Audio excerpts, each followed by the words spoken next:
Gikan sa Solar News Channel Manila. Ako si Menchu Antigua Makapagal.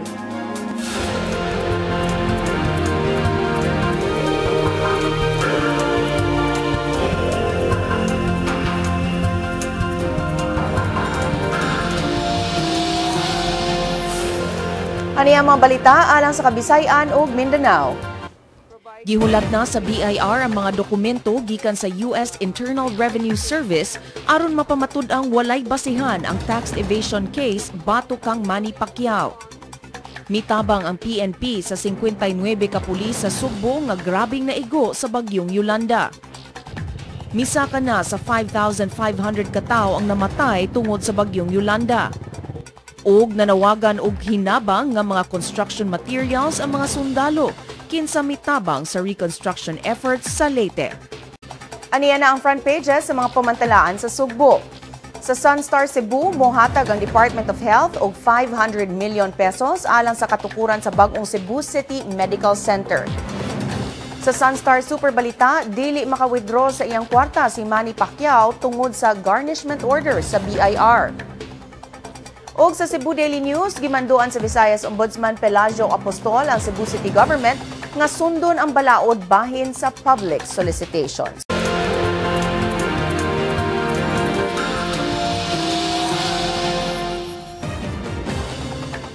Atong sayro ng front pages sa mga pamantalaan sa Mindanao.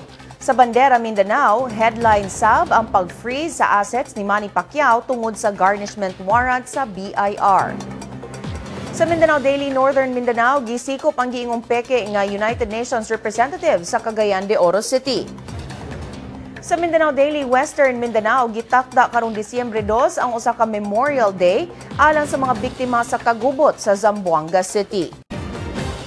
Og sa Mindanao Daily Davao, mopadala ang Diocese of Tagum og 5 million pesos nga kantidad sa hinabang ngadto sa mga biktima sa bagyong Yolanda.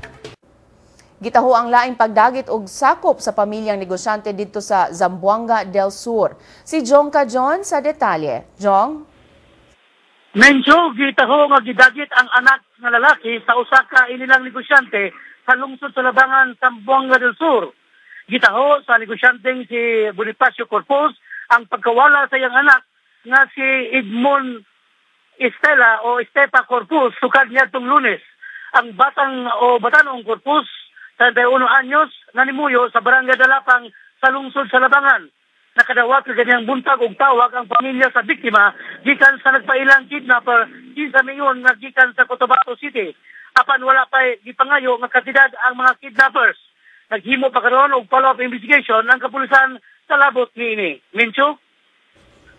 Daghang salamat, Jongka John, reporting gikan Pagadian City. Kung buot ninyo matanaw pag-usabang episode karon sa Solar News Cebuano, i-like ang among Facebook page, Solar News Cebuano. Bisitahi sab ang among website, www.solarnews.ph. Ug alang sa inyong mga sugyot o komentaryo, mahimo sab ninyo kining i-email sa solarnewscebuano@solartv.ph. Ug mao kadto ang Solar News Cebuano hangtod ugma puhon. Ako si Menchu Antigua Makapagal. Daghang salamat ug pag-amping Kabisayan ug Mindanao.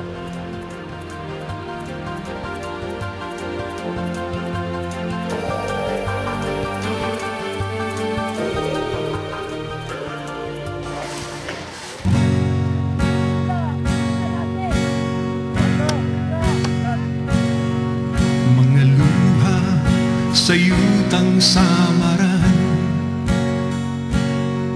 nahiagom sa pagbangla sa pulan, ug sa hampak sa hangin nga bangis. Mga minahal ko, hain na kamo,